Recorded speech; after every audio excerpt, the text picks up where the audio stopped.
What is up? Gear Squad, Chain Gear here, bringing you another video, and today I want to talk to you guys about Rogue Company, Rogue Week, of course, Saint Edition. Thank you so much for participating, for getting involved, for playing as Saint, and making Rogue Week something that I am really excited to do every single week from this point on until we get through all of the rogues that are currently out. I'm really excited. This has been a blast. Guys, if you didn't know, I've been streaming on twitch.tv/ChaingearGaming, and all I've been doing is playing at Rogue Company as Saint. It has been so much fun. I've learned a ton about Saint. I've learned about how to play as him with other rogues, and it's just been a blast. So today I wanted to do kind of a quick review, first impression style video of just going through what I feel is strong about Saint, what I think is a little weak about Saint. I'm not necessarily calling for any nerfs and buffs just yet, but it's just something to think about when you're playing as this character.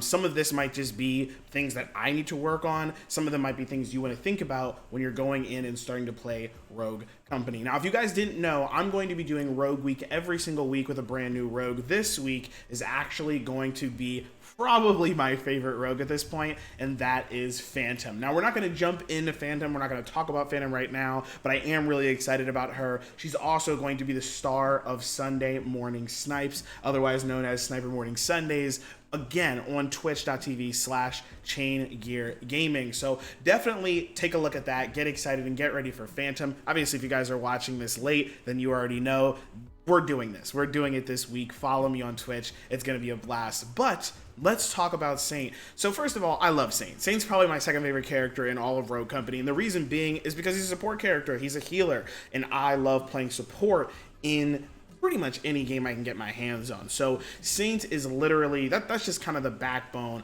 of his entire build. Let's go ahead and take a look at the right. This is what makes it work. Revive drone. Revive drone, send a medical drone to revive a downed friendly anywhere on the map. That's huge. A downed friendly anywhere on the map. That is huge. The really nice thing about that is if you're flanking on the left side where your whole team's on the right, if you're all the way in the back putting down suppressive fire and your ally is a duelist and he's all the way in the front, then that means you can't really get in there. And what's nice is you can go ahead and send your drone out there. Your drone will take care of it, and you can keep doing whatever you need to do, whether that's putting down suppressive fire, 1v1ing and getting a kill, or pulling off a really successful flank. So I love the revival drone. It is, I mean, I want to say it's like S tier. You need to have it, but I think obviously if your team is really offensive and you're just pushing really well, you don't need to have someone that can get a revive. But just being able to consistently do the things you need to do while someone is down, and you don't have to worry about getting yourself out of the action. If your partner goes down and then you go over to pick them up, that's two people out of the fight. And so having one person down, throwing out your drone, helping that person stay alive while they're trying to get res, or just going in and doing what else you're doing, the revive drone is S tier. It's a must-have for me, and I really have a hard time playing without it. So revive drone, S-class, very, very good. Now, medical expertise is the second, and it's a passive ability. Basically, what it allows you to do is when you revive an ally, whether that's with a revive drone or just with your bare hands, it's going to give you a significant amount of your health back. Now, it's a good perk. It's definitely something that is nice, but it's something that I forget about all the time. I think what would be nice is if medical expertise gave like a shield or something like that. Basically, when you revive someone, they get a quick temporary shield to kind of reset and maybe move away or something like that. I mean, getting your health back is obviously really nice, and I'm not saying that it needs to be buffed, but I think it would actually, I would recognize that it's happening. I would think about it happening when I actually get the revive off. So something to think about, but it is a nice thing to have. Trust me, when you get it down, when you get down and then you come back up, or if you're going to commit to actually getting the heal and then you actually can get some of your health back, maybe because you were getting shot in the process, it's really worth it. So I do like medical expertise, but it's kind of hard to remember. Now let's go ahead and jump into the combat loadout. Obviously, this is very, very important. These are the weapons that Saint uses, and let's start with the Executioner. The Executioner is actually my favorite pistol in the game. It is very, very precise. There are pistols that I think are better for kind of run and gunning, but the Executioner is precise, it's clean. You can get a 3-tap to the head. You can get a 3-tap with 1 headshot and 2 to the body. That means that the TTK for this weapon is very low, and I really, really enjoy it. There are some games where where I would only use Executioner, not as a meme, but literally because some of the actual abilities, the perks that you can get as Saint, are just way too strong, and I didn't want to get rid of those perks to have to level up one of my primary weapons, and the Executioner took me all the way. So Executioner, really recommend it. It's one of my favorites. It's got a great mag size of 12, and again, that body damage even, just with a 32, it's always going to 4-tap, and I really recommend it. Well, almost always going to 4-tap, and we're going to take a look at that in a second. Obviously, you can upgrade your weapon, so if you upgrade it once, you'll get an even bigger magazine size. Kind of allows you to spam shots if you're trying to put some impressive fire down, or if you just need to kind of like spam body shots. The Executioner can kind of hang with that. And then, again, if you move up a little bit more, better hip fire accuracy, which is a big deal. In this game, better hip fire accuracy is a big deal, and reduced recoil. So it is definitely worth leveling up the Executioner if you're going to use it as a primary weapon. Something to think about. Now, looking at the actual primary weapons, we have the Mamba and we have the MLX rifle. I'm going to start with the MLX rifle, and I'm just going to say straight out, I personally did not like it. Now we're going to go to the shooting range and I'm going to show you why I personally didn't like it, but I'll tell you now, it's because you go from third person to first person, and I personally find that very jarring. I don't like it. I know there are other games that do it, but for me, in a game where the vast majority of players are playing in third person, when you have to put yourself out there and go first person, and you're a support character, and the weapon isn't like really, really good, it's good, but it's not really, really good, I just don't find it worth it. In terms of a body shot TTK, I mean, we're looking at it does 20 damage to the body. That means you have to get 5 shots to shut down a character. And I'm not saying that that's, again, terrible or anything like that, but there are weapons that can definitely outclass it without having to go first person. And I'm just not a really big fan of it. We'll take a look at it. It does have really good handling. It's got some pretty good hip fire, which I like. And obviously, as you guys can see, when you upgrade it, you increase the magazine size. Very good for spraying. You increase the handling, again, by reducing recoil. And then this last tier is really nice as well, by decreasing basically the range fall off, so you get more range, and it actually has suppressive firing, which is nice as well. So it's not great necessarily for just shooting right in front of somebody and dueling, but I guess it could be used well for maybe going for a flank or supporting a flank, so something to think about as well. But I, again, just was not a huge fan of the MLX rifle. Now, the Mamba, on the other hand, is definitely my primary of choice. I definitely use the Mamba quite a lot. I'm not saying that it can hang depending on specific engagements, but as a support weapon, knowing that I can get a burst of, usually I believe it's 3 shots, so 15 each, and actually hit all headshots, it's more than 15 each, right? But even if I just get a body, they're almost half health, and that makes me feel pretty confident in getting into those engagements. I can get 1 burst on my enemy, and a friend of mine, an ally of mine, can swoop in and kind of clear out whatever is there. So the Mamba is definitely my preferred weapon. Again, we'll jump into it. We'll show you guys what some of these increases are. If you guys see tier 1, we're increasing the magazine size again, which is a big deal in this game. A lot of the time you just want to spray and put some suppressive fire down. This is very, very helpful. And then tier 2, we've got, again, increased handling, which again means recoil and accuracy.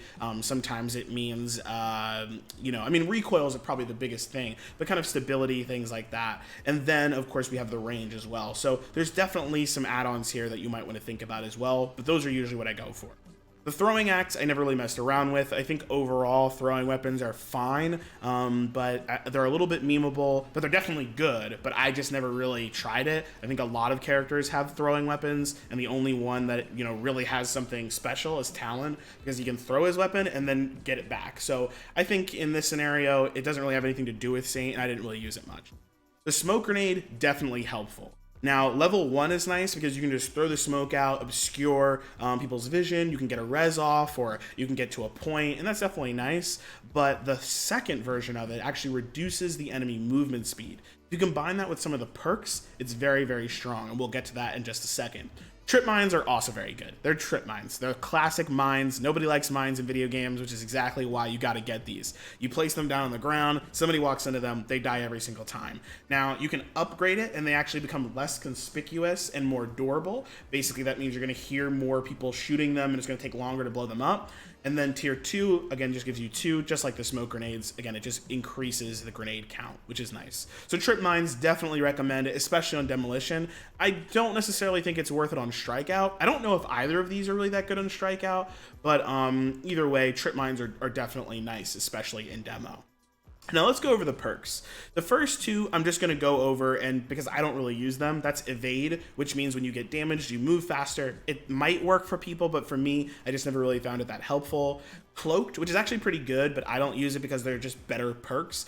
Cloaked actually allows you to become immune to being revealed by enemies. So for example, Dallas has a ping, and if you're the closest enemy, it means that you'll actually be able to be seen. But in this scenario, you just wouldn't be revealed. I think it's okay, but as a support character, I think it's better to just say you've been revealed and allow your allies to come help you, comparatively to, you know, worrying about it too much. I think most of the time you're not going to be in the front line, so you won't be the first one pinged anyway. And a Dallas flank is unusual. Not to say that doesn't happen, but you can actually probably outshoot a Dallas comparatively to, let's say, I don't know, any of the flanks with SMGs. That can be really, really difficult. Now, my favorite perks, we're about to jump into that. Helping Hand, this one allows you to revive your teammates faster. So you know the drone that you can send out that can revive people anywhere? Yes, Helping Hand allows you to have that drone revive faster. It is priceless, I'm telling you. There are way too many times where I throw a drone to my ally and then that drone gets shot down only halfway through its time reviving the ally, which means if it's cut in half or even cut in a third or whatever it is, I don't actually know how much faster it is, but the faster it is, the less of a chance it's going to get shot down. The less amount of ammo you have to spam to get suppressive fire to allow that character, that ally, to be res. So it's definitely worth getting Helping Hand. It's also nice because when you throw your drone out and if another ally gets down, you can run over and still have a faster revive, and you can be that person that focuses on revives on your team. And I really, really like that, because basically when an ally goes down and everyone rushes to them, it's going to be an issue. So if you're kind of the person that says, hey, I'm going to go for the res, don't worry about it, I'll get it, it's really, really helpful. So Helping Hand, I want to say that it's an A tier perk. I wouldn't say it's an S tier. There is an S tier perk in here, and we're going to get to that. Bounce Back is another A tier perk. Reduce your health regeneration delay. That basically means you get shot, you hide behind a wall. It may take you 30 seconds to heal, but in this regard, it might take you 15 seconds to heal, so half the amount of time. Again, I don't know if it's actually half or what the percentage is, but honestly, Bounce Back, I can feel it, and it is very important to getting back into those gunfights or getting back into healing your allies, or maybe you got shot up while you were trying to heal your ally. Being able to heal back up and get back into that 1v1 is definitely important and very, very helpful.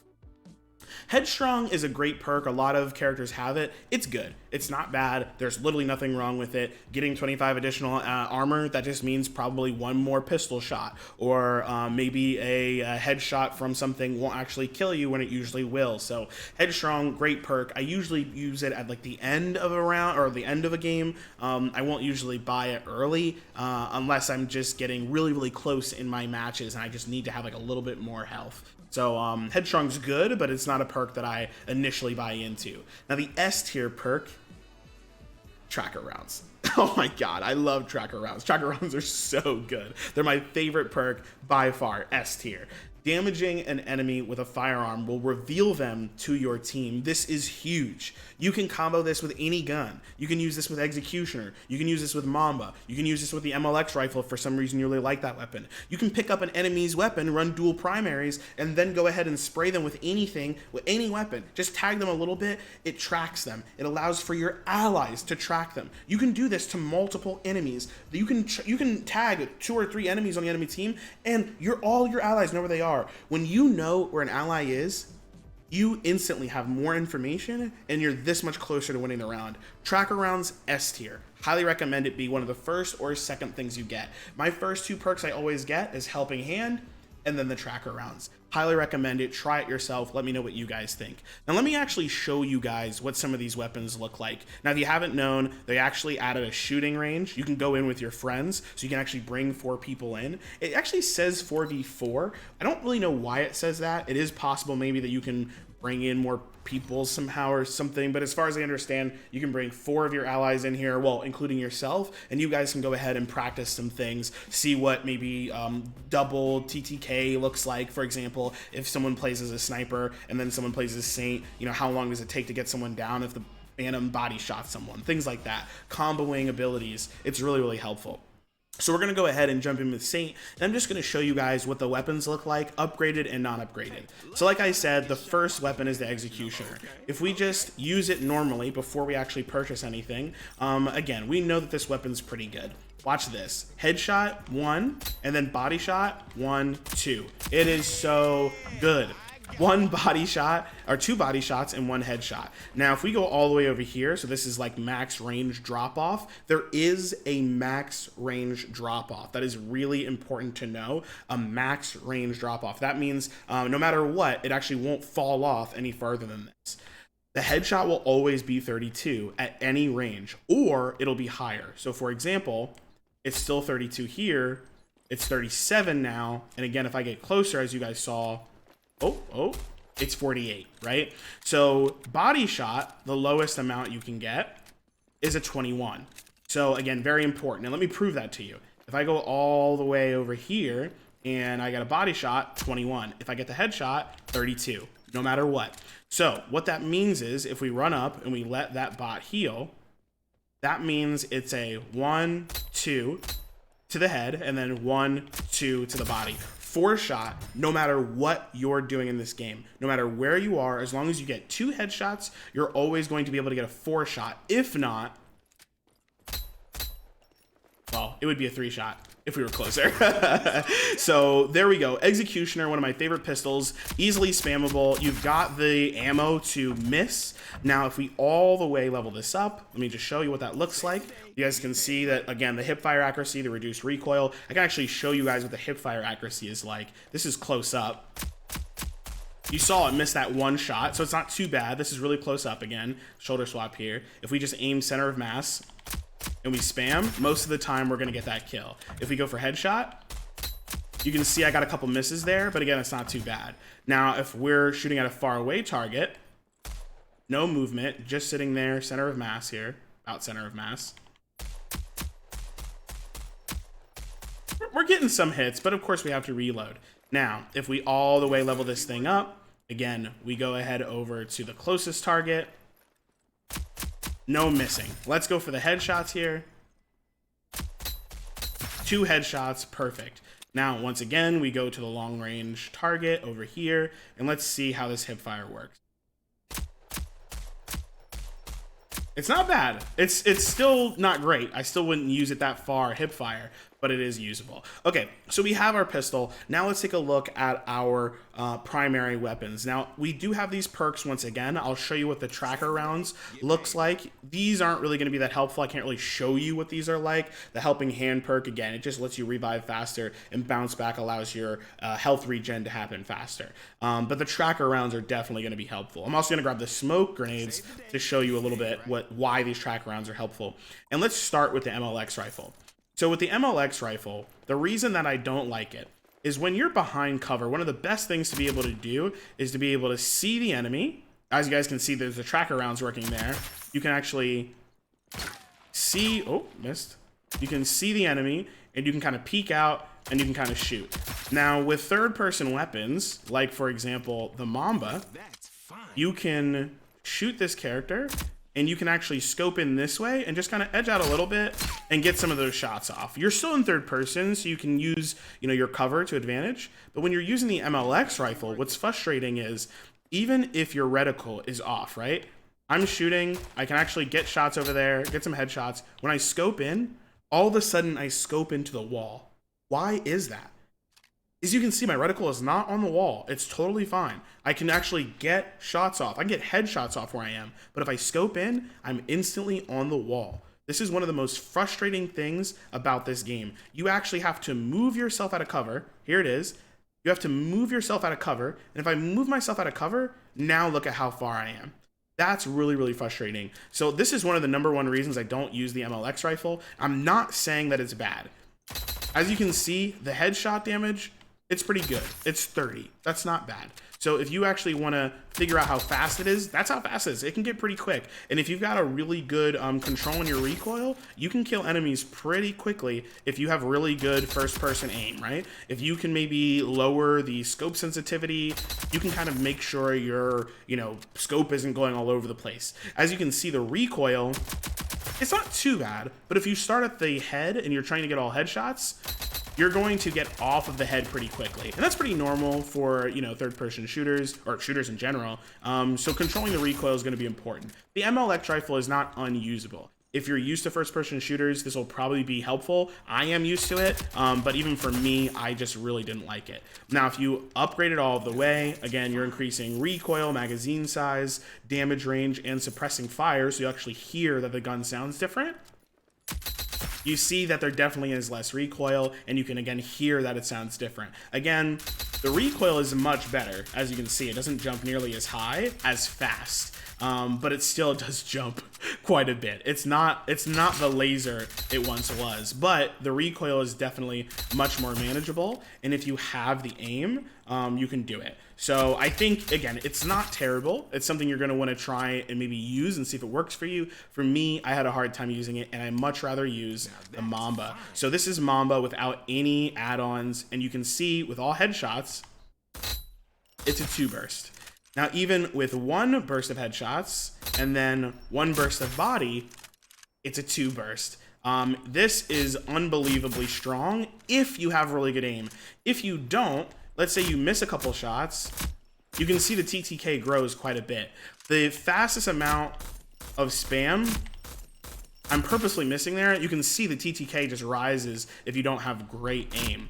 It's a 3 burst to the body, no matter what. So if you can get some headshots in there, it's pretty good. But you can see when you miss even just 1 bullet, the TTK just lengthens much, much more than you'd like it to. So the Mamba is really nice if you can get all of the shots off. But if you miss a couple shots, again, you're seeing how there's an issue there with TTK just dropping, or just, excuse me, extending, getting a lot longer. And that's not what you want.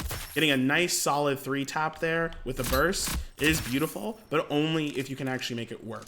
Now, in terms of recoil, if you're starting at center of mass, you're still only going to hit the center of mass, unfortunately. So most of the time you're going to want to start at shoulder.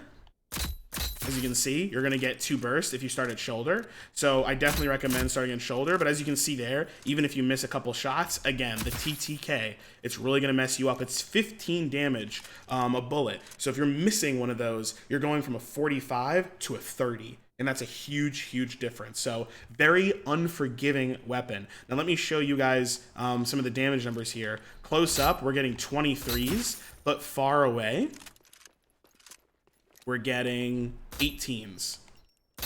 Again, very unforgiving. Even the range here is pretty unforgiving. But if we start at shoulder, it's not exactly a 2 burst, and it's very difficult to get all headshots at that range. So it's really a 3 burst there. Now body TTK, if you're looking at how far they are, it's about 4 bursts there. So there you go there.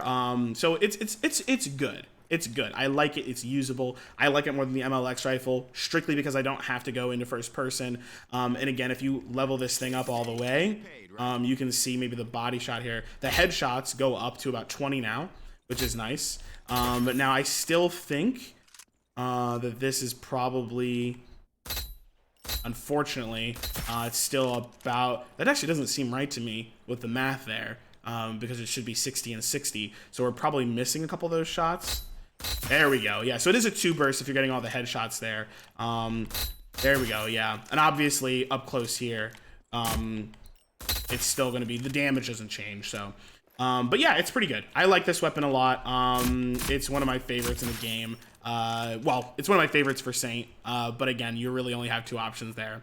So the only other thing I really wanted to show you guys was the smoke grenade and the tracker rounds and why I think this is good. So if you see an ally go down and you throw a smoke out, the nice thing is if you tag that enemy, or if you can tag that enemy, that person is now visible for your entire team, even if they've already, you know, even if they're you're already in the smoke. So it's really nice, the fact that you can then track those characters even when they're in smoke, or anywhere. So definitely something to think about, guys.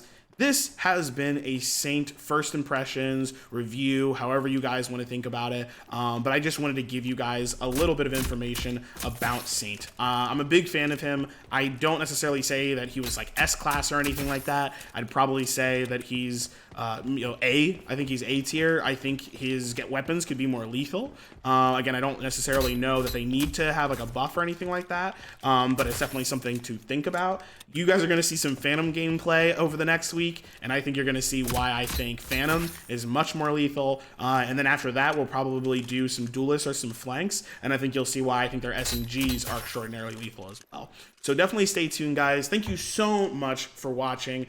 I'll see you guys online, and of course, I'll catch you the next one. Peace.